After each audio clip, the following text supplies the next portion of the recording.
오늘은 자녀 교육과 자녀와의 관계에 관해서 살펴보고자 합니다. 그 1단계에는요, 어린 시기의 자녀 교육, 그 다음에 2단계는 사회인으로 출발할 시기의 자녀 교육, 3단계는 결혼하고 새로운 가정을 꾸려가는 시기의 자녀들과의 관계, 4단계는 노년이 되어서 자녀들의 보살핌을 받고 싶은 시기의 자녀들과의 관계, 이렇게 4부분으로 나눠서 말씀을 드려보겠습니다. 두 분은 하느님께서 맡겨주실 자녀들을 기꺼이 받아들이고 그리스도의 가르침과 교회의 법을 따라 그들을 올바로 교육하시겠습니까? 라는 혼배성사 때 받았던 질문에 우리는 예수님 앞에서 예, 그렇게 하겠습니다 라고 답을 했습니다. 그렇지만 저는 하느님께서 맡겨주실 이란 이 구절을 흘려서 읽었음을 알게 되었습니다. 자녀 교육의 요점은 내 아이가 아니다, 주님의 자녀이다 라고 이야기하고 다녔지만 주님의 자녀이다 라는 교회의 가르침은 바로 혼배 예식에서 하느님께서 맡겨주실 이란 그 구절로 쓰여 있었고, 우리가 입으로 혼배성사 때 그렇게 하겠다고 약속한 것이었음을 저는 알게 된 것입니다. 자녀를 나의 자녀라고 소유권 주장을 할 것인지 말 것인지 선택할 수 있는 것이 아니었습니다. 이미 하느님의 자녀로 소유권은 하느님에게 있었고 우리에게 맡겨주신 것이었습니다. 어떤 물건을 내 마음대로 주거나 버리거나 할 수 있을 때 이것은 내 것이다 라고 말할 수 있습니다. 그렇지만 비록 내가 낳았어도 내 마음대로 할 수 없는 내 자식이 아니었습니다. 주님 마음대로 할 수 있는 주님의 자식이었습니다. 그래서 가장 잘 키우는 방법은 아이들이 스스로 자기 십자가를 지고 가도록 허락해 주는 것이었습니다. 착한 계모가 되어 방목하듯 키우면 된다고 생각을 하게 되었습니다. 부모는 자녀들에게 내가 너희를 사랑한 것처럼 너희들도 서로 사랑해야 한다 라고 말할 수 있어야 합니다. 그리고 그런 사랑을 자녀들에게 베풀기 위해서는 스스로에 대한 믿음도 있어야 합니다. 그리고 그런 사랑을 자녀들에게 베풀기 위해서는 스스로에 대한 믿음도 있어야 합니다. 부모는 부모이기 때문에 갖게 되는 은총이 있고 그 은총을 무한히 신뢰해야 합니다. 나는 나의 자녀들을 교육할 수 있는 은총을 지닌 부모이다 라고 믿어야 하고, 그 믿음을 바탕으로 자녀에게 권위를 가지고 가르쳐야 합니다. 그분께서 자기들의 율법 학자들과는 달리 권위를 가지고 가르치셨기 때문이다. 마태오복음 7장 29절이죠. 부모가 지녀야 하는 권위는 바로 복음서의 권위여야 합니다. 예수님께서는 세상을 거슬러 살아야 진정으로 행복하다는 가르침을 주시기 위해서 진복 8단을 설교하셨습니다. 부모가 자녀들에게 가르쳐야 하는 것도 바로 진정한 행복의 추구입니다. 물론 자녀들도 존중받아야 할 인간이기에 창조주께서 허락하신 자유의지를 갖고 있습니다. 자유에 관한 책임감을 가르치기 위해서 하느님 나라와 부자에 관한 복음이 들려주는 예수님과 부자 청년과의 대화를 깊이 새겨두어야 합니다. 단호할 때는 잘못을 잡아주기 위해서 매를 아끼는 이는 자식을 미워하는 자, 자식을 사랑하는 이는 벌로 다스린다는 성서에서 도움을 받아야 합니다. 부모의 의견을 자녀에게 강요하지 않아야 하고 하나의 권고이어야 합니다. 자녀는 부모의 소유물이 아닙니다. 이런 구절은 하느님께서 맡겨주셨으니 하느님의 뜻대로 양육해야 한다는 거룩한 하느님의 뜻임을 잊지 않으려고 노력해야 합니다. 자녀들과의 관계를 만들어갈 때 우리는 생활로서 자녀들에게 하느님께서 내게 주신 모든 것을 너희에게 다 보여주었다 라고 말할 수 있어야 하고 온 마음과 온 힘을 다해 그들을 하느님의 자녀가 되도록 이끌어 주어야 합니다. 정말 어려운 일이라고 말할지도 모르겠지만 저는 이것이 우리 자녀들에게 취해야 할 부모의 자세이고 목표라고 말하고 싶습니다. 자녀 교육은 복음이 바탕이 될 때 세상살이도 가르쳐 줄 수 있고 인성교육도 함께 가능하다고 믿습니다.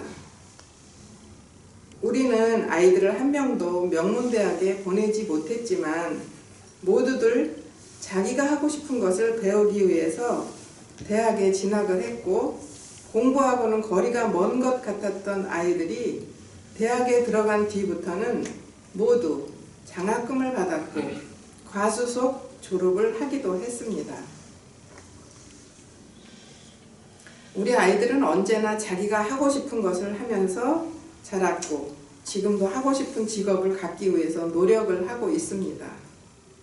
아이들을 번듯하게 키운 경험도 없는 저희가 어떻게 감히 자녀와의 관계를 말씀드릴 수 있겠습니까마는 제가 남편과 함께 아이들과 행복하게 살고 있기 때문에 그 행복의 비결을 나눠드리고 싶습니다.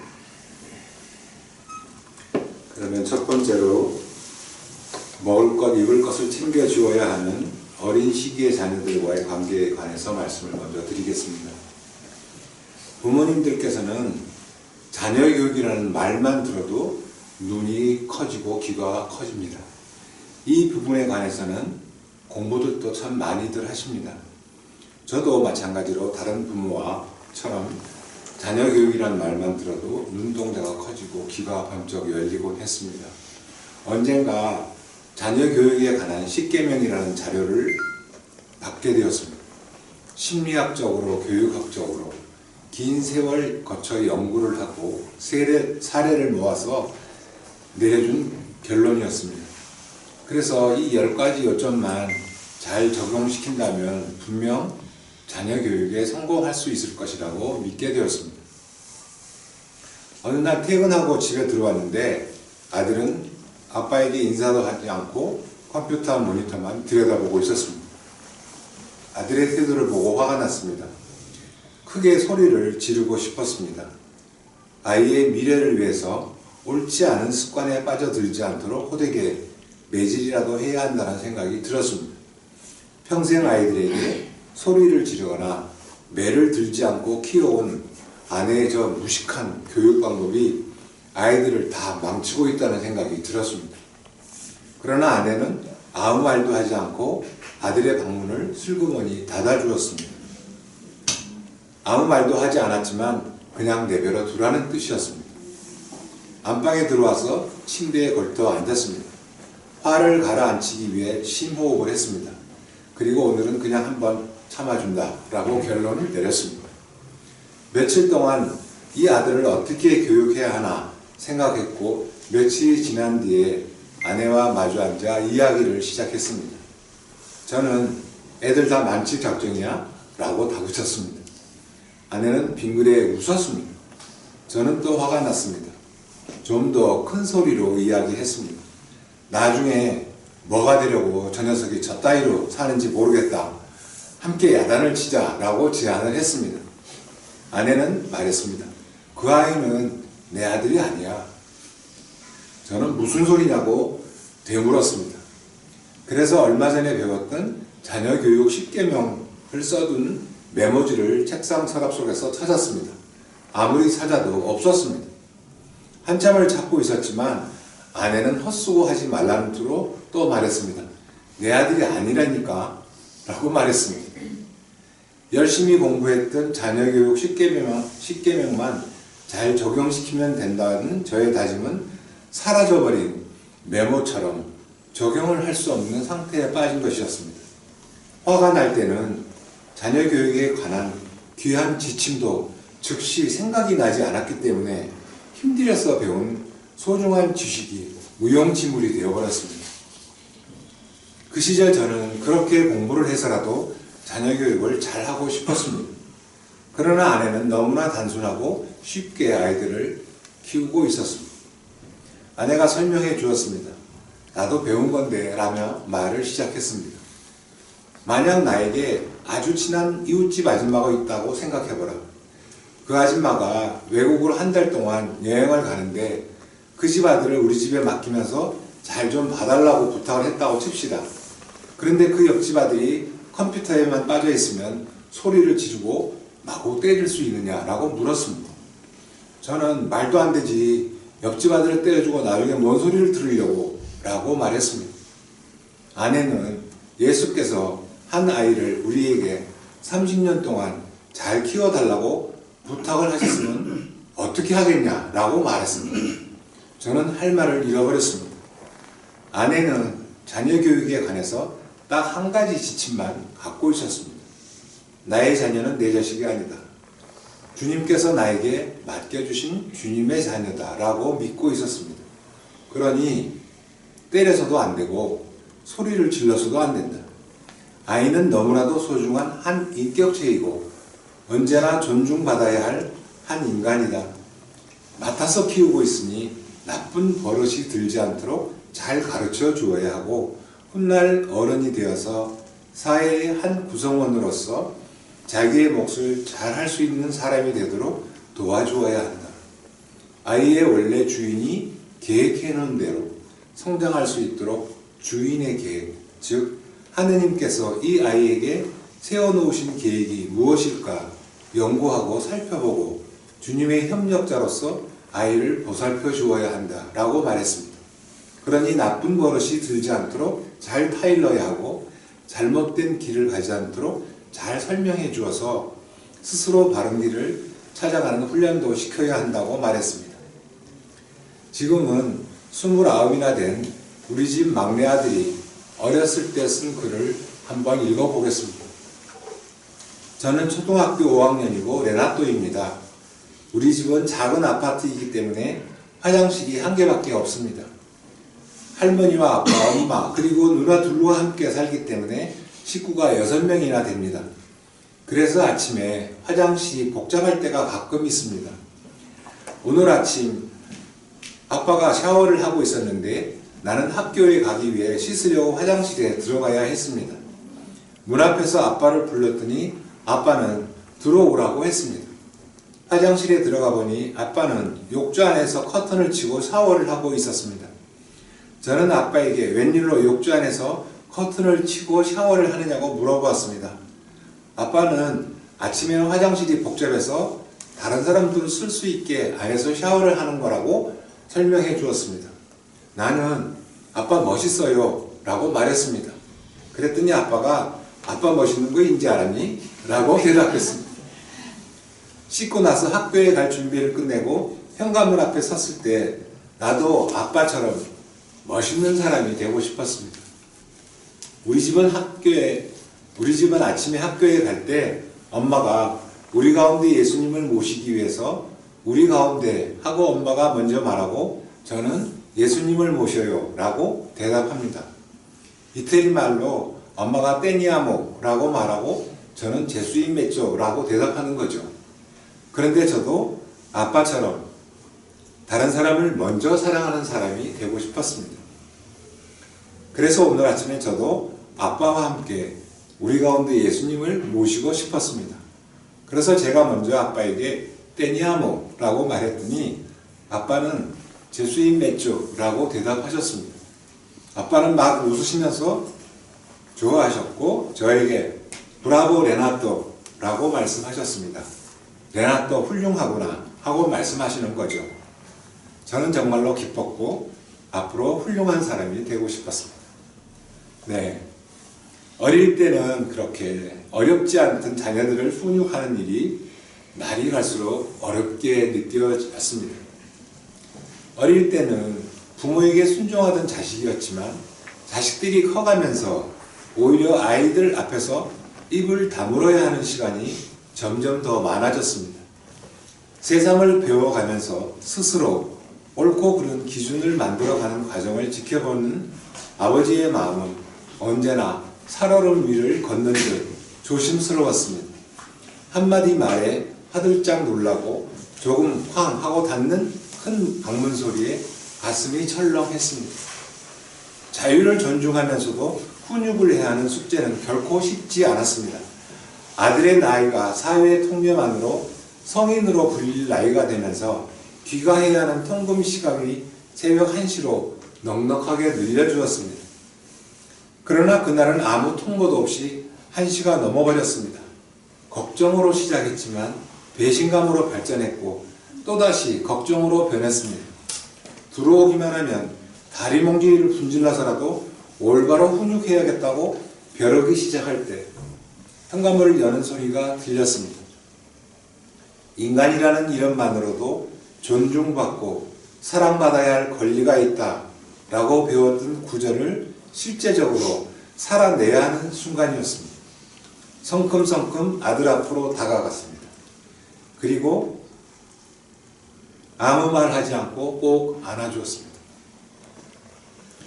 아빠보다는 머리 하나는 더 커버린 아들을 덥석 끌어안는 저의 행동에 아들은 어쩔 줄 몰라서 쩔쩔매고 있었습니다. 잠시 후에 아들도 두 팔을 올려 아빠의 등을 감싸고 힘을 주었습니다. 가슴이 뛰기 시작했고 뛰는 제 가슴의 여동이 그대로 아들에게 전해졌습니다. 저와 아들은 말없이 서로 사랑하고 있음을 확인했습니다. 어서 가서 자라 한마디만 했습니다. 아들은 방으로 들어갔습니다.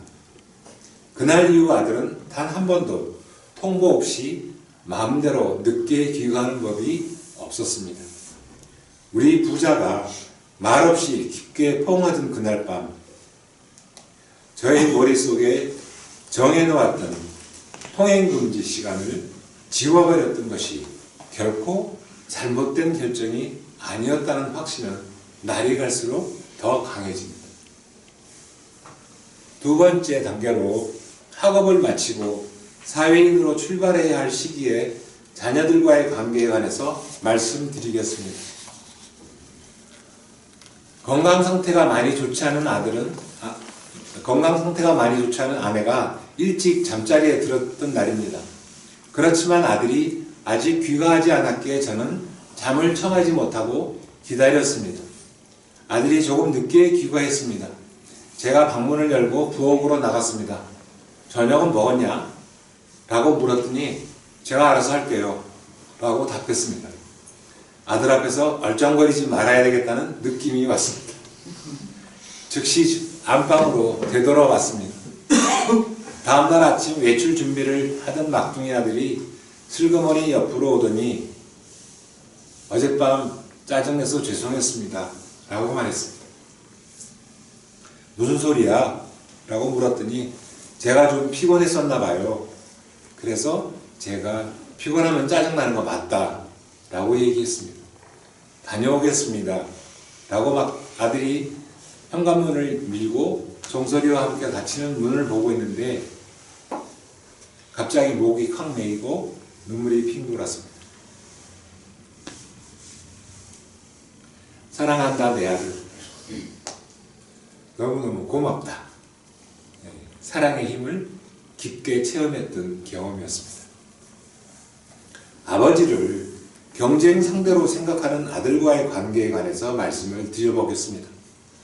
우리 가족이 모두 함께 이태리에서 1년 동안 살았을 때의 일입니다. 저는 좀 더 행복하게 살고 싶었고 그 비법을 배우기 위해 모든 가족들과 함께 이태리에 있는 가정학교에 입학을 했었습니다. 그 시절 저는 이혼이라는 두 글자를 자주 떠올릴 만큼 부부 사이에 큰 위기를 맞고 있었는데 해결책을 찾기 위해 아내와 초등학생이었던 막내 아들과 큰딸, 작은딸과 함께 이태리에 있는 작은 도시에서 살게 되었습니다. 우리 부부 이야기가 아니라 아들과 있었던 이야기를 말씀드리겠습니다. 그 시절에는 노트북 컴퓨터가 귀한 시절이었고 노트북에 넣어서 사용할 수 있는 아들의 게임 CD도 함께 갖고 갔습니다. 아들은 틈만 나면 저의 노트북을 차지하고 앉아서 게임을 하곤 했습니다. 너무 무절제하다 싶어서 정해진 시간에만 게임을 하라고 제안을 했고 아들과 약속을 했습니다. 그러나 초등학교 2학년인 아들은 번번이 약속을 어겼습니다. 이태리에서 살기 시작한 지 얼마 되지 않았기에 저는 새로운 외국 생활과 힘겨운 부부관계 때문에 신경이 날카로워져 있었고 어느 날 게임 시간 약속을 지키지 않는 아들에게 소리를 지르고 게임 CD를 빼앗아서 깨버렸습니다. 아들은 부서진 게임 CD를 주워들고 많이도 울었습니다. 한국에서 살았으면 다시 살 수도 있었지만 한국으로 다시 돌아갈 때까지 아들은 결국 게임을 할 수 없었습니다. 다행히 아들은 자기가 좋아하던 코코블록을 한 가방이나 짊어 갖고 왔기 때문에 대신 코코블록을 갖고 놀았습니다. 저는 참 잘했다 라고 생각했고 괜히 그딴 게임 CD를 갖고 와서 아들을 힘들게 했었다고 생각했습니다. 그리고 CD를 부숴버린 일을 까맣게 잊어버렸습니다. 이 아들이 고등학교를 졸업하고 성인이 되었던 어느 날 우리 부자는 어줍잖게 인생에 대해서 이런저런 이야기를 하고 있었습니다. 아들이 불쑥 우리가 이태리에 살았을 때 아빠가 자기 게임 CD를 부숴버린 일을 평생 동안 자기에겐 트라우마로 남아있었다 라고 말했습니다. 그러면서 그날의 일을 아주 자세하게 이야기했습니다. 저는 제가 아이의 CD를 부숴버린 일을 그날 이후로는 한 번도 생각해 본 적이 없었기 때문에 아이의 이야기를 듣고 나서야 생각이 다시 떠올랐습니다. 가물가물 기억도 잘 나지 않았던 그때의 일을 아이는 마치 영화를 되돌려 가면서 보듯이 또렷이 이야기를 했습니다. 갑자기 머릿속이 하얘지는 것 같았습니다. 이미 10년도 넘게 지나버린 이 사건을 이제 와서 되돌릴 수도 없고 아들에게 미안하고 미안해서 해주어야 할 말이 떠오르지 않았습니다. 그랬었구나. 정말 미안하다. 솔직히 아빠는 그날 이후로 단 한 번도 그날 일을 생각도 해보지 못했다. 아빠가 분명 잘못했었구나. 미안해서 어떻게 하면 좋겠니? 라고 진심을 다해서 사과했고 용서를 청했습니다. 아들은 크게 웃었습니다. 아빠, 제가 그 일을 이렇게 이야기하는 것은 이제 제가 그 트라우마에서 벗어났다는 것을 말씀드리는 거예요. 저는 제 상처를 당당하게 이야기해도 이렇게 진지하게 아들의 이야기를 들어주시고 진심으로 용서를 청하는 아빠를 존경해요. 라고 말하고 환하게 웃어주었습니다. 저는 아들의 나쁜 버릇을 고쳐주기 위해서라고 단순하게 생각을 했었고 아들에게 10년 넘게 크나큰 마음의 상처를 안겨준 큰 잘못을 해놓고도 제가 잘못했었다는 것조차 알지 못하고 지냈습니다. 저희 가족이 모두 함께 이태리로 가서 살았지만 같이 가야 했던 것은 아들의 선택이 아니었습니다. 저희 부부 문제를 해결하기 위해 제가 결정했던 것 뿐이었습니다. 아들은 아무런 선택을 할 수도 없었습니다. 제가 아이에게 제 마음대로의 환경을 만들어 놓고 아들의 선택 따위는 그리 중요하지 않게 생각했습니다. 그래서 아이는 아버지에게 결코 존중받지 못하는 시기를 지낼 수밖에 없었습니다. 가끔 자매님들로부터 남편을 고발하는 상담을 받습니다. 자주 듣게 되는 고발 내용 중에 남편이 어린아이처럼 철이 없다고들 말을 하십니다. 나이 어린 아들과 서로 잘났다고 다투는 걸 보면 참 어이가 없다라고들 말합니다. 나이가 어린 아이들뿐만이 아닙니다.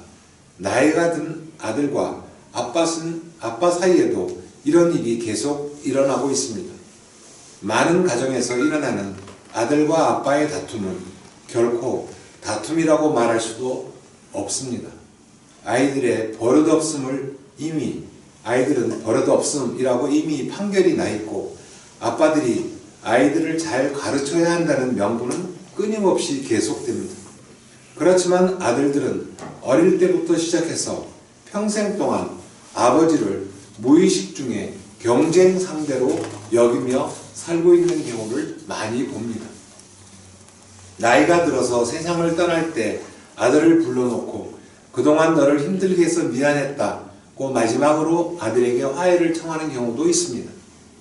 뿐만 아니라 아버지의 죽음 앞에서 불효 때문에 가슴을 치는 아들들의 가슴 아픈 후회를 많이 일어납니다. 동방예의주국인 한국의 문화는 어른을 공경해야 한다는 아름다운 가르침을 자식들에게 전해주고 있지만, 서양 문화가 한국 문화와 충돌을 일으키면서 젊은 사람들에게는 나이가 많은 어른이니까 공경해야 한다는 가르침이 점점 설득력을 잃어가고 있습니다. 저는 어떤 문화가 더 바람직한지 말씀드리고 싶지도 않고 또 판단할 능력도 없습니다. 단지 마지막 순간에 가서야 서로 용서를 청하는, 그리고 화해를 하는 그런 일은 일어나지 않아야 한다고 생각합니다. 뿐만 아니라 어떻게 살아야 더 행복할 수 있을까라는 측면에서 고민했던 저의 생각을 말씀드리고 싶습니다. 아버지와 아들의 관계에서 아들은 아버지를 경쟁 상대로 생각하며 성장한다고 합니다. 그래서 아들의 생각이 아빠와 다를 때 아들은 힘겹게 자신의 생각을 이야기하게 됩니다. 점점 나이가 들어갈수록 아이의 의견은 강해지고 더 명확해집니다. 아들이 의견을 내놓을 때 아버지는 버릇이 없는 사람이 되면 안 된다라고 생각하고 아들을 가르치기 위해 아버지의 생각을 강요하고 윽박지릅니다. 그럴 때 아들은 아버지를 더 심각한 경쟁 상대로 생각하고 대들기 시작합니다. 저도 아들에게서 그런 도전을 받고 살았습니다. 아들도 한 인간으로 존중받을 권리가 있다는 것을 배우고 나서부터 저는 무척 답답해졌습니다. 아들을 예의 바른 반듯한 아이로 키우기 위해 가르침을 주어야 한다는 생각을 했지만, 또 한편으로는 아들을 한 인간으로 존중해야 한다, 두 가지 생각을 하면서 저는 어떻게 행동해야 할지 잘 몰랐습니다. 아들이 저에게 도전해올 때 저의 생각을 계속 주장하면 아들과 싸움이 되어버렸습니다. 제가 계속 저의 생각을 고집하면 그 싸움은 끝나지 않고 계속됩니다. 아들이 나쁜 버릇을 가지면 안 된다는 명분으로 무조건 아빠의 생각대로 해야 하는 것이다 라고 윽박지르면서 끝내버리곤 했었습니다. 그러나 기회가 있을 때마다, 일이 생길 때마다 매번 싸움은 형태는 다르지만 또다시 시작되고 계속되었습니다. 저는 아버지 하느님과 아들인 저와의 관계를 떠올려 보면서 지혜를 청했습니다. 아버지이신 하느님께서는 아들인 저를 어떻게 가르쳐 오셨는지 생각해 보게 되었습니다. 아버지께서는 저의 모든 행동과 생각들을 잘 분별하고 계십니다. 그러나 하느님께서 제가 스스로 깨달을 때까지 무한히 기다려 주셨습니다. 하느님께 제 생각을 말하고 제가 하고 싶은 대로 행동할 때 하느님께서는 저와 논쟁을 벌이지 않으셨습니다. 그냥 아무 말 없이 제가 하고 싶은 대로 하게 내버려 두셨습니다. 싸움은 한쪽에서 항복하면 결코 계속될 수가 없습니다. 그래서 아들이 도전해오면 저는 무조건 알았다, 내 생각대로 해봐라 하고 항복하기 시작했습니다. 아들 쪽에서 바라보니 아빠가 먼저 항복을 해버리니 싸움을 할 수가 없었습니다. 아들은 아버지를 이겨야 할 필요가 없어졌습니다. 그러니 아빠를 어떻게 해서 이길 수 있을까 궁리를 할 필요조차도 없어 버려졌습니다. 자기 생각대로 행동해보고 쉽게 자기 생각이 틀렸다는 것을 깨달아가기 시작했습니다. 언제나 기다려주는 아버지의 행동을 보면서 아들은 스스로 깨닫는 훈련을 스스로 시작했습니다. 점점 시간이 지나면서 아빠를 경쟁 상대로 생각하지 않고 조금씩 존경해주기 시작했습니다. 분명 아버지 나름대로의 생각이 있으면서도 아버지는 매번 자기 생각을 내려놓고 마음을 비우려고 노력한다는 것을 알아가기 시작했습니다. 제가 솔직하게 저의 부족함과 힘겨움까지 내어놓을 때 아들은 아버지를 사랑해야 한다라고 깨닫기 시작했습니다. 어린 시절 이태리에서 제가 아들에게 마음의 상처를 주었던 그때의 아버지를 아들은 스스로 이해하기 시작했고, 아버지를 충분히 이해하고 스스로 자기 자신을 치료하고 나서 자유롭게 당당하게 저에게 이야기한 것이었습니다. 가난은 궁핍하게 사는 것이 아니라 스스로의 생각을 내려놓고 마음을 비우는 것이다 라고 배웠습니다. 가난에 대해 새롭게 배운 뒤에 저는 재물에 대한 나의 생각을 내려놓고 마음을 비우려 했습니다. 그 비워진 곳에 하나님께서 마련하신 계획이 자리를 잡기 때문에 그 계획이 이루어지는 것을 구체적이고 실제적으로 경험하곤 했습니다. 그래서 자녀와의 관계에서도 가난을 살아야 되겠다. 그래서 그렇게 내 마음을 비워야겠다고 적용시켜서 살아보는 훈련을 했고, 지금은 자녀들과의 관계가 아름다워지는 것을 체험하게 되었습니다.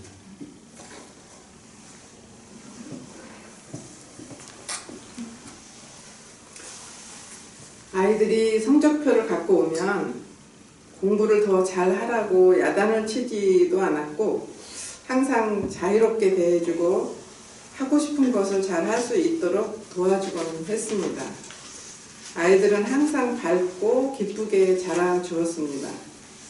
그런데 큰딸이 고3이 되면서 문제가 생겼습니다.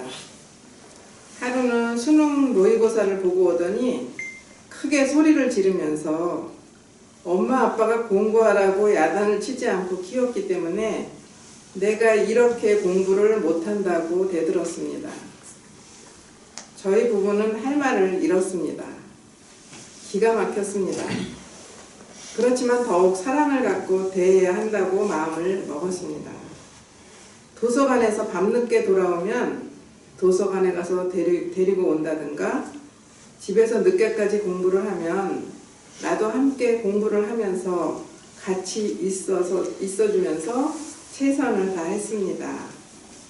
막상 수능 시험을 보고 발표를 했을 때 딸아이는 원했던 성적을 받을 수가 없었습니다.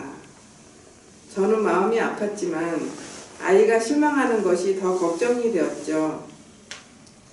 어떤 아이가 아파트 옥상에서 성적 때문에 뛰어내렸다는 신문기사를 읽고 많은 생각을 했습니다. 저는 우리 아이가 최선을 다한 것에 만족하고 결코 실망하지도 않도록 하느님의 사랑을 믿으면서 기쁘게 지낼 수 있기를 기도하고 또 기도했습니다. 다행히 우리 아이는 불과 하룻밤을 앓고 나서 바로 모든 것을 정리했습니다. 그리고 앞으로 어떻게 하면 좋을지 의논하자고 했습니다. 정말 기뻤습니다. 저는 이렇게 말했습니다. 다른 아이들이 좋은 성적을 받고 좋은 대학에 들어가는 것보다 이렇게 훌륭하게 자기 자신을 다스릴 줄 아는 내가 더 훌륭하다고, 대견스럽다고 이야기했습니다. 아이도 즉시 마음을 바꾸고 아빠의 그 칭찬에 기뻐했습니다. 그날 저녁 그 시간에 우리 가족은 모두 한마음이 되어서 축하하면서 작은 파티를 열었습니다. 그 이듬해 딸은 선물을 받아야 할 자기 생일날 예쁜 카드에 이런 구절을 적어서 우리 부부에게 주었습니다.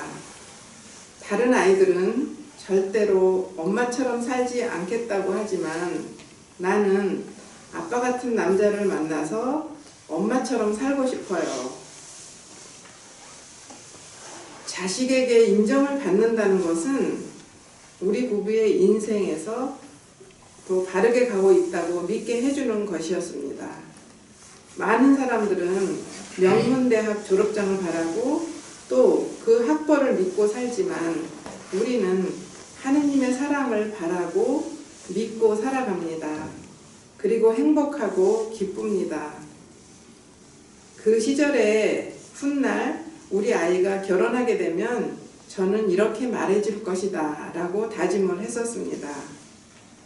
내가 먼저 엄마처럼 사랑하면서 살면 너의 남편은 아빠처럼 살게 될 거야 라고 말할 거라고 생각을 했습니다. 그런 다짐을 한 지 20년이나 되었나 봅니다. 그리고 실제로 그렇게 살게 되었기에 매일매일 주님께 감사를 드리고 살고 있습니다.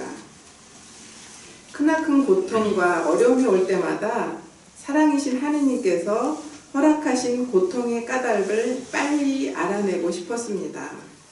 그래서 더 깊이 묵상했고 고통의 까닭을 알려달라고 주님과 더 깊은 관계를 맺으려고 노력을 했습니다. 그래서 고통으로부터 도망가지 않고 열심히 살아내려고 노력을 했습니다.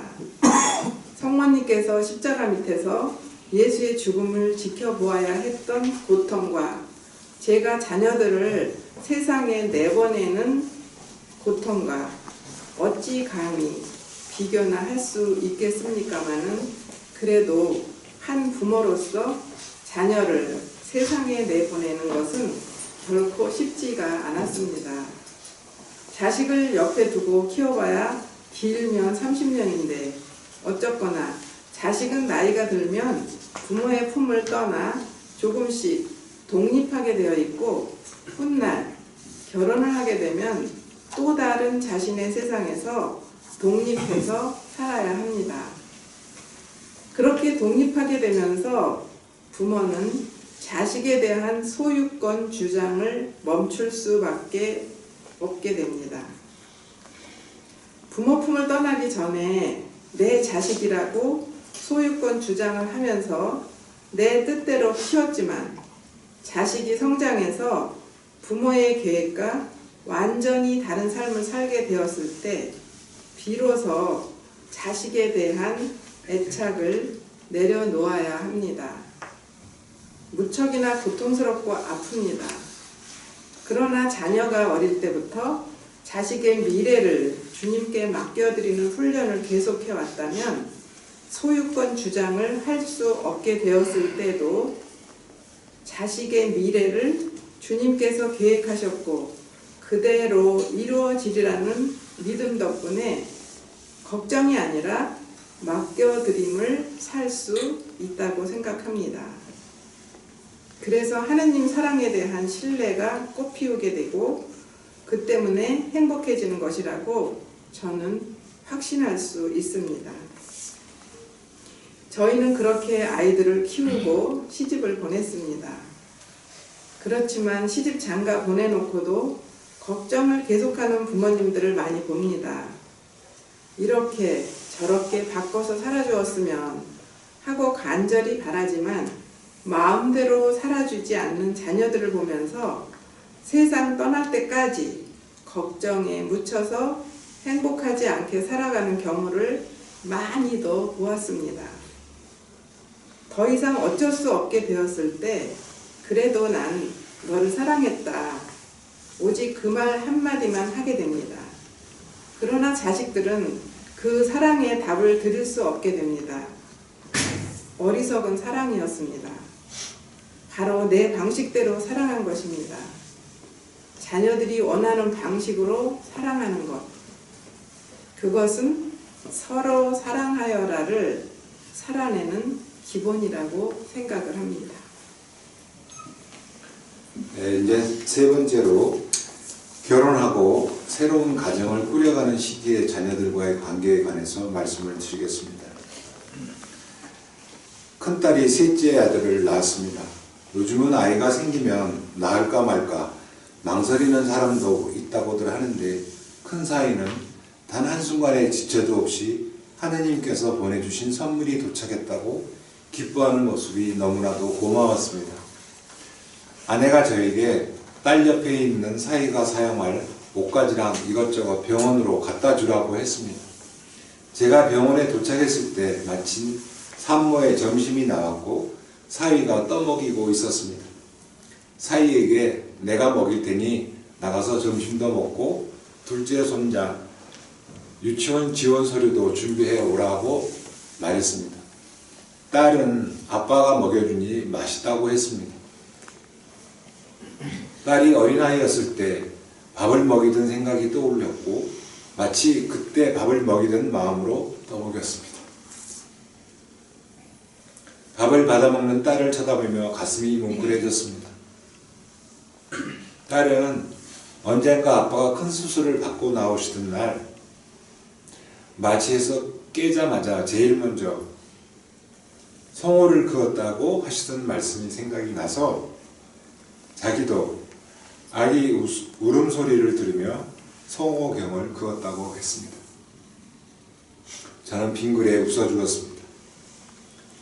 아기를 간호사가 안고 나간 후에 통증이 심했다. 그런데 며칠 전 아빠가 열심히 신앙생활을 해도 힘겨운 일은 일어난다 라고 했던 말을 되새기면서 통증을 가족들을 위해 주님께 봉헌했더니 견딜만 했다라고 했습니다. 추열이 심해서 수혈을 받으며 걱정을 했는데 다행히 지혈이 잘 되었다고 주님께서 살펴주신 거라고 말했습니다. 밥을 받아 먹으며 아빠는 반찬도 골고루 잘 섞어서 먹여준다라고 참 좋아했습니다. 밥이랑 반찬이랑 모두 다 먹고 나니 국그릇을 들고 국물까지 다 마셨습니다. 다 먹으니 예쁘다 했더니 나는 워낙 씩씩하니까 라고 너스레를 떱니다. 사이가 들어오더니 아빠가 먹여주시니 다 먹네. 내가 먹일 때는 다 못 먹더니 라고 말했습니다. 아닐세, 이제 입맛이 더러운 게지. 저녁에 자네가 먹이면 다 먹을 걸세 하고 예쁜 손자를 보러 갔습니다. 둘째 손자랑 많이도 닮았다 싶었습니다. 집으로 돌아오니 아내는 우리 집을 산후조리원으로 바꾸어 놓았습니다. 엄마만큼 편한 사람이 있겠냐며 발벗고 나서는 아내가 예쁩니다.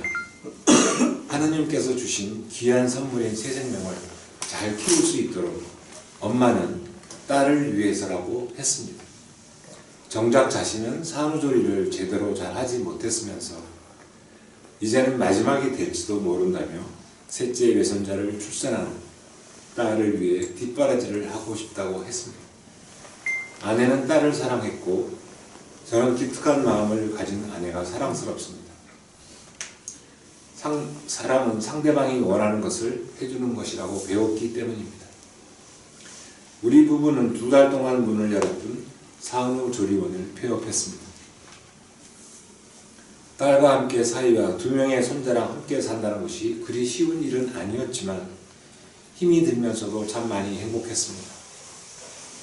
퇴근한 사위가 피곤할 텐데 그래도 아기를 안고 우유병을 물리고 앉아있는 모습을 보면서 저도 모르게 하느님께 찬미를 드렸습니다. 사랑의 위대함을, 생명의 소중함이 새록새록 떠오릅니다. 긴 세월 온 가족이 한 공동체 안에서 서로 사랑해야 함을 배웠고 훈련했었는데 이번 기회는 그동안 닦은 실력을 유감없이 발휘한 나날이었습니다. 사랑의 유희, 사랑할 기회를 다른 가족에게 빼앗기지 않으려고 기회를 엿보면서 지냈습니다. 해야 할 일이 눈에 띄면 남자가 할 일, 여자가 할 일을 가리지 않았습니다. 누가 할 일인지 가리지도 않았습니다. 매일 저녁 음식물 쓰레기를 들고 나가면서 저도 모르게 콧노래가 흘러나갔습니다. 제가 사랑할 수 있는 몫을 쟁취했기 때문이었습니다. 5 식구가 이사처럼 몇 번이나 왔다 갔다 짐을 나르고 저희들 집으로, 자기네들 집으로 돌아갔습니다. 이틀이나 걸려서 우리 부부는 또다시 2사람만의 집으로 정리정돈을 했습니다. 횡하니 빈집 같을 줄 알았지만 여기저기 사랑의 흔적이 남아있었기에 저도 모르게 감사를 드렸습니다. 그 누구도 큰소리 한 번 내지 않았고 그 누구도 힘들다고 불평하지 않았습니다. 그러나 식탁 위에는 아내의 약봉지가 훈장처럼 덩그러니 놓여 있었습니다. 우리 가족은 모두 서로서로 사랑했습니다. 그래서 행복했습니다. 저도 아내도 사랑의 실천의 달인이 되기 위해서 계속 훈련할 것입니다. 서로 사랑하여라. 나는 세계명을 지키고 싶습니다. 네 번째, 이제는 오히려 자녀들의 보살핌을 받고 싶은 시기에 자녀들과 그 관계에 관해서 말씀을 드려보겠습니다. 출세하고 싶은 마음도 내려놓고 좋은 집을 갖고 싶은 마음도 내려놓고 참된 행복의 맛을 들이려고 노력을 합니다. 그렇지만 뭔가 확실하지 않은 내일, 내년, 노년일 때 우리는 불안합니다. 초록물이 뚝뚝 떨어지는 나무처럼 청량한 아이들이 실패할 것 같은 길을 선택할 때 우리는 아득해집니다. 몇십 년씩 살아봤으니 저렇게 하면 분명 실패할 것이라는 생각이 드는 것은 어쩔 수가 없습니다. 긴 세월 힘들여 빠져나와야 했던 길을 아이들이 걸어 들어가고 있을 때 죽을 힘을 다해서 들어가지 못하게 말리고 또 말리고 싶습니다. 충고를 듣지 않으면 물리적인 힘을 가하거나 더 이상 생각이 진전되지 못하게 마음의 상체기를 내버리기도 합니다. 좋은 뜻으로 시작을 했건만 마음의 깊은 상처를 입은 아이들은 다시는 아프지 않기 위해서 벽을 쌓습니다. 이러다 보면 가정 안에서 부모 자식 간의 관계에 금이 가고 심하면 원수가 되기도 합니다. 사랑으로 시작된 일이 서로 원수가 되기까지 하는 이 아픔에 대해서 생각해 보고 싶습니다. 사랑을 주었으나 받아주지 않고 배반한 자식에 대해서 배신감은 미움으로 발전하고 결국 부모가 자식에게 존중받지 못했다는 결론으로 부모의 인생 전체를 실패작이라고 단정하게 되면 어디서부터 수습을 해야 할지 모르는 절망의 순간을 맞이하게 됩니다. 부모들은 학업에, 버릇에, 습관에, 작은 일에서부터 그렇게 자식의 인생에 간섭하고 영향을 줍니다.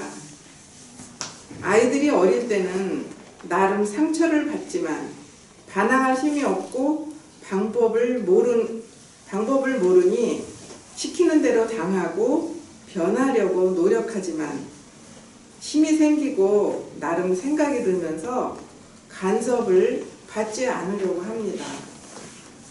대략은 이런 수순을 밟습니다. 도무지 무엇이 문제란 말인가? 자식 잘 키우려는 마음이 잘못이면 자식을 버리란 말인가? 몇 시간이고 논쟁을 펼 수 있는 이 문제의 핵심은 무엇일까 생각을 해봅니다. 핵심은 내 경험 때문입니다. 내가 실패했었기 때문에 저 길이 분명 틀린 것이라는 생각이 드는 것은 어쩔 수가 없습니다. 경험은 확신을 줍니다. 내가 내 눈으로 본 것도 아니고 거의 내 경험에 준하는 판단은 그 기준이 됩니다. 그렇게 살아온 사람들을 보았다. 그 길은 실패로 가는 길이야. 그리고 빠져나오기 위해서 오랜 세월 고통스러워하는 그 길로 걸어 들어가는 것을 결코 보고 싶지 않아 라는 생각을 하게 됩니다. 그렇지만 나와 함께 동행했던 친구들이나 모두 나와 같은 실패를 하고 빠져나오고 싶어하며 인생을 이렇게 살지만은 않았습니다. 간혹은 성공한 친구들도 있었습니다. 내가 걸어온 길을 내 자식이 걸어 들어가면 꼭 나와 같은 실패를 하고 나와 같은 고통을 겪을 것이라고 생각하기 때문에 심하게 말리다 보면은 부모 자식이 원수가 되는 상황까지 가기도 합니다.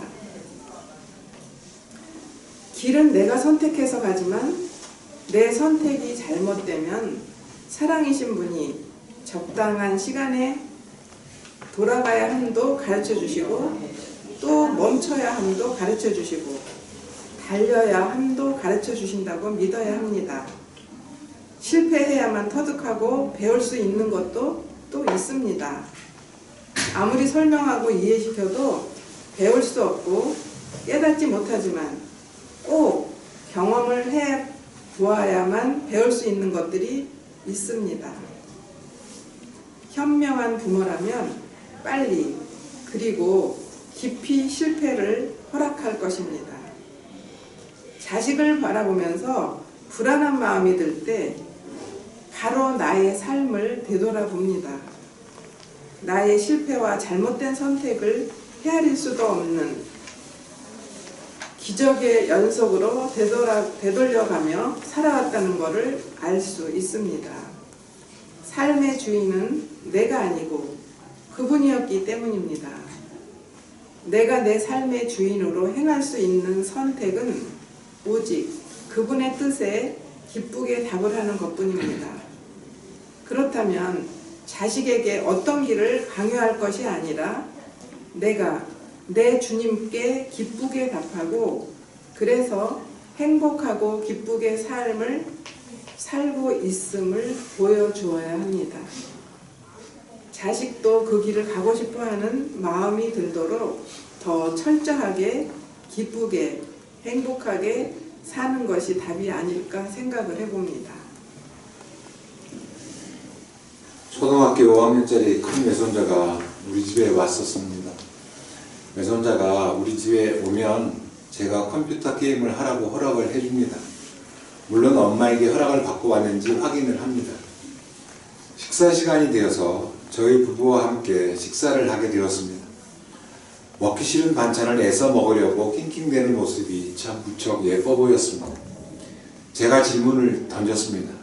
이름이 재현이거든요. 재현아, 할아버지 한 가지 물어봐도 되니? 라고 물어보고 허락을 받고 말을 했습니다. 잘 들어봐. 한 아버지와 아들이 살고 있었단다. 그런데 아들이 반찬을 골라서 먹기 때문에 아버지는 그 버릇을 고쳐주려고 그렇게 골라서 먹으면 굶어야 한다 라고 말하고 굶겼단다. 그래서 배가 많이 고파본 아들은 그 버릇을 고쳤고 아무거나 잘 먹게 되었단다. 그런데 세월이 많이 흘러서 그 아버지는 할아버지가 되었고 그 아들의 아버지가 되었다. 그런데 편식하면 안 된다고 말씀하시던 할아버지께서 먹고 싶은 것만 골라서 먹고 있다더라.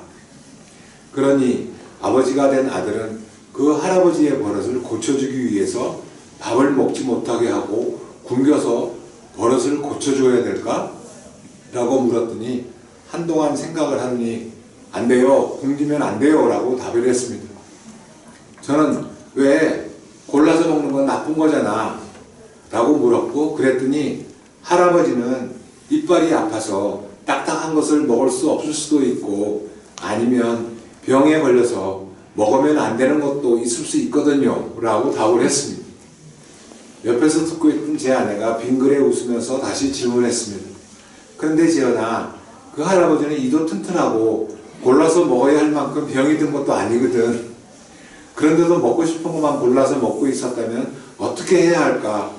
또 한동안 생각에 잠겨있더니 그래도 굶기면 안 돼요 라고 답을 하기에 왜? 라고 되물었습니다. 그랬더니 할아버지잖아요 라고 답했습니다. 어린 손자는 어른들이 말하듯이 먼저 사랑해야 되잖아요 라고 말을 할 수 없었지만 벌써 그런 마음이 갖추어져 있는 것 같아서 많이 기뻤습니다. 기특하다고 칭찬을 많이 해주었더니 다 먹은 그릇들을 개수대에 가져다 놓고 방으로 들어갔습니다. 그날 저녁 저는 아내에게 당신 딸 자식은 정말 잘 키웠구만 하고 칭찬을 했더니 왜 그런 말을 하냐고 물었습니다.